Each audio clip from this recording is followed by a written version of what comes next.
Student, good morning. जय श्री राम। आज की तारीख है 22 सितंबर 2023। दोस्तों, आप सभी को बता दें कि आज की क्लास बहुत ही महत्वपूर्ण है और बहुत ही मज़ेदार है। तो स्टूडेंट, आप इसको शुरू से लेके अंत तक जरूर देखें। आज है कि आईसीसी वर्ल्ड कप के बारे में जितनी भी छोटी से बड़ी जानकारी होगी आपको देने वाला हूँ। और इसके बाद कौन सा जानवर खाना स्टार्ट कर दिया गया है, फसाई ने किसको परमिशन दे दी है कि आप इस जानवर को खा सकते हैं। तो चलिए देखते हैं पहले अपने करंट अफेयर के पहले प्रश्न को। तो पहला प्रश्न है, हाल ही में भारत और सिंगापुर की नौसेनाओं के मध्य कौन सा अभ्यास हुआ है? तो इस बता दें कौन सा अभ्यास हुआ। तो इसका सही जवाब हो जाएगा सिम्बैक्स। कौन सा अभ्यास हो जाएगा? सिम्बैक्स। अब सिम्बैक्स के बारे में देखें। देखो सिम्ब मतलब सिंगापुर, एक्स मतलब एक्सरसाइज। सिंगापुर के साथ जो एक्सरसाइज हुआ है ये कैसा एक्सरसाइज है? ये नौसेना अभ्यास है। नौसेना अभ्यास है। ये किस क्रम का हुआ आपकी बार? तो ये 30वें क्रम का हुआ है। और पहली बार इसका आयोजन कब हुआ था? तो 1994 में। अब इसमें भारत के कौन कौन से जहाज भाग ले रहे हैं? तो भारत के जहाज ले रहे हैं INS रणविजय, सिंधु कावेरी, सिंधु केसरी और कवारती। याद रखना। अब देख लेते कुछ महत्वपूर्ण जो एक्सरसाइज हुए हैं विभिन्न देशों के साथ, तो उसको देख लेते हैं। बोल्ड कुरुक्षेत्र किसके साथ हुआ है? बोल्ड कुरुक्षेत्र ये सिंगापुर और भारत के साथ इसका आयोजन अभी हाल ही में जोधपुर में हुआ है। और सिलीनेक्स जो है इंडिया और श्रीलंका के साथ हुआ है। कैसे याद कर सकते हैं? सिलीनेक्स। देखो सिली से श्री हो जाएगा, आप ऐसे याद कर सकते हैं। ठीक है। तो बोंगो सागर ये भारत और बांग्लादेश के साथ हुआ है। लामितिये भारत और सेशल्स के साथ हुआ है। और धर्म गार्जियन तो ये जापान के साथ हुआ है, भारत और जापान के साथ। दोस्तों, आपको वीडियो अच्छी लगी तो लाइक करें और दोस्तों के साथ शेयर करें। बस बने रहिए, अभी आगे प्रश्न बहुत ही अच्छे अच्छे प्रश्न आने वाले हैं। हाल ही में चर्चा में रहा नागोर्नो काराबाख विवाद का संबंध किससे है? नागोर्नो काराबाख का विवाद किसके साथ है? तो ये हो जाएगा ऑप्शन बी, अजरबैजान और अर्मेनिया के साथ। ठीक, इसका विवाद है, लेकिन अब यह युद्ध विराम हो गया है। और युद्ध विराम किसने करवाया है? तो ये रूसी प्रस्ताव, यानी कि रूस के द्वारा यह युद्ध विराम हो गया है। युद्ध क्यों शुरू हुआ था? क्योंकि अजरबैजान में के अंदर कुछ लोग ऐसे हैं जो अर्मेनिया का साथ देते हैं, इसी वजह से यह युद्ध शुरू हुआ था। लेकिन अब यह युद्ध विराम हो गया है रूसी प्रस्ताव के कारण। और यह विवाद कब शुरू हुआ था पहली बार? तो पहली बार इसका शुरुआत हुआ था 1918 में।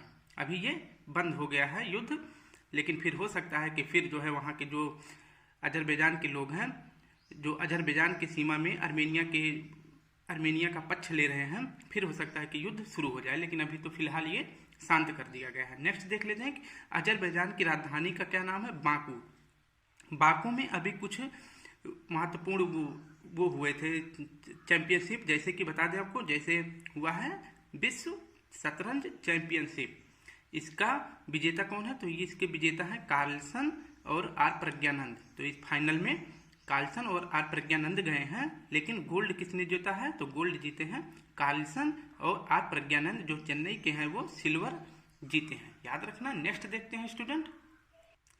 अब प्रश्न 3 है कि प्रतिवर्ष अंतर्राष्ट्रीय शांति दिवस कब मनाया जाता है? तो प्रतिवर्ष अंतर्राष्ट्रीय शांति दिवस मनाया जाता है 21 सितंबर को। 21 सितंबर को 2 अंतर्राष्ट्रीय दिवस मनाए जाते हैं। एक तो है अंतर्राष्ट्रीय शांति दिवस और दूसरा क्या है? विश्व अल्जाइमर दिवस। दोनों याद रखना। विश्व शांति दिवस पहली बार कब मनाया गया था? तो 1981 में मनाया गया था। 2023 की थीम क्या है? 2023 की थीम है एक्शन फॉर पीस। याद रखना, क्या थीम है? Action for piece. और भारत में इसका स्थान क्या है? विश्व शांति सूचकांक में भारत का स्थान है 126। अब देख लेते हैं विश्व अल्जाइमर डे के बारे में। अल्जाइमर जो है बीमारी किससे संबंधित है? तो यह मस्तिष्क से संबंधित है। इसमें आदमी कुछ समय बाद भूल जाता है, जैसे कि गजनी में आमिर खान भूल जाते हैं। ठीक है। अब इसकी थीम क्या रखे हैं? तो इसकी थीम है never too early never too late. ठीक। और इसकी पहली बार शुरुआत कब हुई थी विश्व अल्जाइमर डे की? तो 1994 में।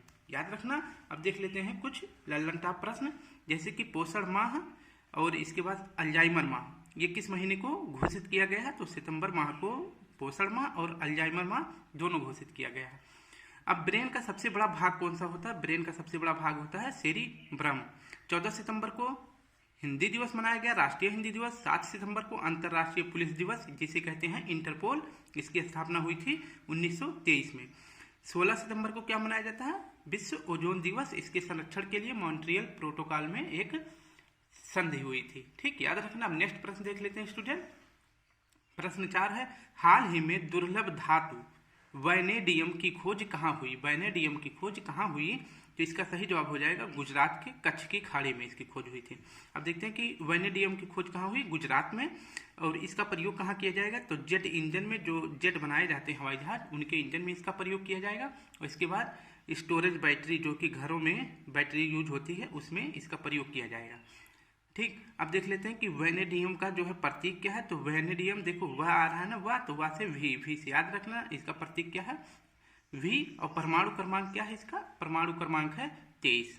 और लिथियम अभी जो है ये भारत में बहुत बड़ा इसका भंडार खोजा गया है। तो भारत के किस राज्य में? जम्मू कश्मीर में इसको खोजा गया है। अब नेक्स्ट देखते हैं स्टूडेंट, विश्व की सबसे हल्की धातु कौन सी है? तो यह है लिथियम। और सबसे भारी धातु कौन सी है? तो यह है ओस्मियम। अब देखते हैं कि आवर्त सारणी, सबसे पहले आवर्त सारणी की खोज किसने करी थी? तो मेंडलीफ ने करी थी। ये किस आधार पे खोजे थे? तो ये परमाणु भार के आधार पे आवर्त सारणी की खोज की थी। और इसके बाद वर्तमान आवर्त सारणी की खोज किसने की है? तो ये मोजले करे हैं। अब ये किस आधार पे खोजे हैं? तो ये परमाणु क्रमांक के आधार पे खोजे हैं, और ये परमाणु भार के आधार पे। इनके आवर्त सारणी में आवर्त कितने हैं? तो 7 हैं। और वर्ग कितना है? तो वर्ग 18 है। याद रखना। नेक्स्ट देख लेते हैं, हाल ही में चर्चा में रहा ट्रूनेट पोर्टेबल टेस्ट का संबंध किससे है? तो इसका सही जवाब हो जाएगा निपाह वायरस से। अब देख लेते हैं कि ट्रूनेट पोर्टेबल टेस्ट, यह निपाह वायरस के लिए इसको मंजूरी दे दी गई है कि आप टेस्ट कर सकते हैं। यह एक जूनोटिक बीमारी है। निपाह वायरस एक जूनोटिक बीमारी है। इसका मतलब होता है कि जानवर से मनुष्य में फैला हुआ रोग। निपाह वायरस अभी हाल ही में कहाँ पे दिखा इसके मरीज? केरल में दिखे, जिससे 5 से 6 लोगों की मृत्यु हो गई। उसके बाद केरल में हाई अलर्ट जारी कर दिया गया है। यह जूनोटिक बीमारी कहाँ से आई थी भारत में? तो यह आई थी मलेशिया से। याद रखना। आप कुछ महत्वपूर्ण टेस्ट देख लेते हैं कि कौन सा टेस्ट किस अंग के लिए होता है। ECG ये किसके लिए होता है? हार्ट के लिए। और EEG ये ब्रेन के लिए टेस्ट होता है। अलीजा किसके लिए होता है? ये एड्स के लिए होता है। और विडाल जो है टाइफाइड के लिए होता है। याद रखना। अब बायोप्सी टेस्ट ये किसके लिए होता है? बायोप्सी टेस्ट ये कैंसर की जांच के लिए होता है। अब नेक्स्ट देख लेते हैं, हाल ही में G20 और संरचना कार्य समूह की बैठक कहाँ प्रारंभ हुई? तो इसका सही जवाब हो जाएगा खजुराहो में। अब देखते हैं कि खजुराहो में इसकी बैठक कब हुई थी और संरचना कार्य समूह की बैठक कहाँ हुई? तो ये खजुराहो में हुई थी। किस तारीख को? 21 से 22 सितंबर को। अब सबसे पहले ये तो अभी 21 से 22 में हुई थी, लेकिन संस्कृति की पहली बैठक कहाँ हुई थी? तो ये खजुराहो में हुई थी। G20 की पहली संस्कृति की बैठक खजुराहो में हुई थी। याद रखना। और अब की बार ये अंतिम और संरचना कार्य की बैठक हो रही है 21 से 22 सितंबर को। याद रखना। नेक्स्ट देखते हैं स्टूडेंट, सॉरी कट गया था, आप पूरा देख सकते हैं। ठीक है, नेक्स्ट देखते हैं स्टूडेंट। देखते हैं कि खजुराहो में महत्वपूर्ण देख लेते हैं, खजुराहो के मंदिर का निर्माण किस वंश ने कराया था? तो ये चंदेल वंश के शासकों ने कराया था। और यह किस जिले में है? तो यह छतरपुर जिले में है। और किस शैली में खजुराहो मंदिर बना है? तो ये पंचायतन शैली में। मतलब एक मंदिर, महत्वपूर्ण मंदिर बीच में, और उसके चार कोने पे एक छोटी मंदिर होगी। तो इसे बोलते हैं पंचायतन शैली। और ये खजुराहो मंदिर भारत का विश्व यूनेस्को की श्रेणी में कब शामिल किया गया? तो 1986 में। याद रखना। ट्राइका किसे कहते हैं? तो ट्राइका बोलते हैं इंडिया, इंडोनेशिया और ब्राजील को। इन तीनों के मेल को ट्राइका बोलते हैं। अब G20 जो है G21 हो गया है। तो इसमें कौन सा यूनियन शामिल हुआ है? तो इसमें शामिल हुआ अफ्रीकन यूनियन। आसियान का सम्मेलन अभी हाल ही में हुआ है। तो आसियान का बैठक कहाँ हुआ? इंडोनेशिया में। और ब्रिक्स का बैठक कहाँ हुआ है? तो यह साउथ अफ्रीका में हुआ है। और SCO का बैठक कहाँ हुआ है? तो यह भारत में हुआ है। और G7 का बैठक जापान में हुआ। ये 2023 की महत्वपूर्ण बैठक है जो विभिन्न देशों में की गई है। अब महत्वपूर्ण प्रश्न देख लेते हैं, मजा आएगा आप सभी को। और वीडियो अच्छी लगे तो लाइक करना। अब देखते हैं कि हाल ही में ICC विश्व कप के लिए कौन सा एंथम सॉन्ग रिलीज हुआ? तो इसका सही जवाब पहले हो जाएगा दिल जश्न बोले। अब देखते हैं कि महत्वपूर्ण, पूरा इसका पोस्टमार्टम कर देते हैं स्टूडेंट, आप इसको बस ध्यान से देखना। ICC वर्ल्ड कप इस बार इसका कौन सा क्रम है? तो इसका 13वां क्रम है। अब देखते हैं कि इसका पहली बार आयोजन कब किया गया था? तो 1975 में। और कहाँ किया गया था? तो यह किया गया था इंग्लैंड में। और जीता कौन था, तो इसके विजेता कौन थे, तो इसके विजेता था वेस्ट इंडीज। 1975 का विजेता वेस्ट इंडीज था। और अब 2023 में कौन सा क्रम है, जैसे कि मैंने बताया था, तो ये 13वां क्रम है। इसका आयोजन कहाँ हो रहा है, तो इसका आयोजन अपने भारत में हो रहा है। इसका शुभंकर क्या है आपकी बात, तो ये क्रिकेटोकर्स है। और इसके ब्रांड एम्बेसडर कौन बनाए गए हैं, तो शाहरुख खान बनाए गए हैं, नहीं भूलना, याद रखना। और पहला मैच कहाँ खेला जाएगा, कब खेला जाएगा, तो ये 5 अक्टूबर को खेला जाएगा। और कहाँ खेला जाएगा, तो गुजरात में खेला जाएगा। अब की बार टोटल 10 टीम भाग ले रही हैं। और पहला मैच किसके बीच खेला जाएगा, तो इंग्लैंड और न्यूजीलैंड के बीच खेला जाएगा। अब देखते हैं कि भारत जो है आईसीसी वर्ल्ड कप कितनी बार जीता है। तो भारत जो है 2 बार जीता है। एक जीता है 1983 में कपिल देव के कप्तानी में, और इसके बाद 2011 में महेंद्र सिंह धोनी की कप्तानी में। अब सबसे ज़्यादा आईसीसी वर्ल्ड कप किसने जीता है, तो यह जीता है ऑस्ट्रेलिया, याद रखना, ठीक है। अब नेक्स्ट देखते हैं स्टूडेंट, नेक्स्ट है कि थीम सॉन्ग दिल बोले जश्न। आपको बता दिया कि अब की बार 2023 का थीम सॉन्ग क्या है, दिल बोले जश्न। और इसके सिंगर कौन है, तो इसके सिंगर हैं प्रीतम। और एक्टर कौन है, तो एक्टर हैं रणवीर सिंह, याद रखना। नेक्स्ट देख लेते हैं स्टूडेंट, मैंने बताया था ना कि अब कौन सा जानवर खा सकते हैं, लेकिन जानवर नहीं खाना चाहिए, उन जीवों पे दया करनी चाहिए, इसलिए सभी को शाकाहारी बनना चाहिए, ठीक। तो याद रखना, परमिशन मिल गई है बट खाना नहीं चाहिए किसी को, ठीक। हाल ही में किस जानवर को खाद्य पशु का टैग दिया गया, ये देखिए कितना गलत हो रहा है, लेकिन क्या कर सकते हैं, प्रकृति का खेल है, किसी को अच्छा लगता है किसी को नहीं लगता है। तो याद रखते हैं कि खाद्य पशु का टैग किसे मिला गया है, तो ये मिला है मिथुन चक्रवर्ती, नहीं मिथुन, एक भैंसे की तरह जानवर होता है, आप उसको गूगल कर सकते हैं। कि फूड एनिमल कौन जीआई टैग किसे मिला है, तो ये मिथुन को मिला है। ये कहाँ पाया जाता है, ये नॉर्थ ईस्ट इंडिया में, यानी कि पूर्वोत्तर भारतीय राज्यों में पाया जाता है। और देखिए कितनी अच्छी बात है कि जो है, बुरी बात है कि ये जो है अरुणाचल प्रदेश और नागालैंड का ये राजकीय पशु है, उसके बावजूद जो है इसे जो है परमिशन दे दिया गया है कि आप इसे खा सकते हैं, ठीक। अब इसके देखिए कितनी अच्छी तरह से इसको जो है मैनेज करा जा रहा है कि इसके मांस को खरीद और बिक्री के लिए एक ऐप लॉन्च किया गया है, जिसका क्या नाम है, एम अनित्रा। और यह परमिशन सब कुछ कौन देता है कि आप इसे खा सकते हैं, इसे नहीं खा सकते हैं, तो ये देता है फसाई, FSSAI। अब देखते हैं कि फसाई क्या है। फसाई का फुल फॉर्म होता है food safety and standard authority of India. अब ये किस एक्ट के तहत इसकी स्थापना की गई थी, तो इसका एक्ट था 2006 में, और इसकी स्थापना कब हुई थी, तो 2008 में इसकी स्थापना हो गई थी फसाई की, याद रखना। और यह किस मंत्रालय के तहत कार्य करता है, तो यह स्वास्थ्य मंत्रालय के तहत कार्य करता है। और इसके वर्तमान हेड कौन है, राजेश भूषण, ठीक। इन्होंने ये सबसे गलत काम किया कि जो है ऐसा नहीं करना चाहिए, लेकिन अब क्या कर सकते हैं, छोड़िए, हम आपको प्रश्न बता देते हैं, बस आप याद रखना, करंट के लिए महत्वपूर्ण है। हाल ही में वैश्विक कौशल शिखर सम्मेलन कहाँ प्रारंभ हुआ, तो वैश्विक कौशल शिखर सम्मेलन का आयोजन जो है नई दिल्ली में किया गया। आप देख लेते हैं कि वैश्विक कौशल शिखर सम्मेलन ये कौन से क्रम का है, तो ये अब की बार 14वें क्रम का है, ठीक। कौन से क्रम का है, तो ये 14वें क्रम का है। इसका आयोजन कहाँ हुआ, तो इसका आयोजन हुआ है नई दिल्ली में।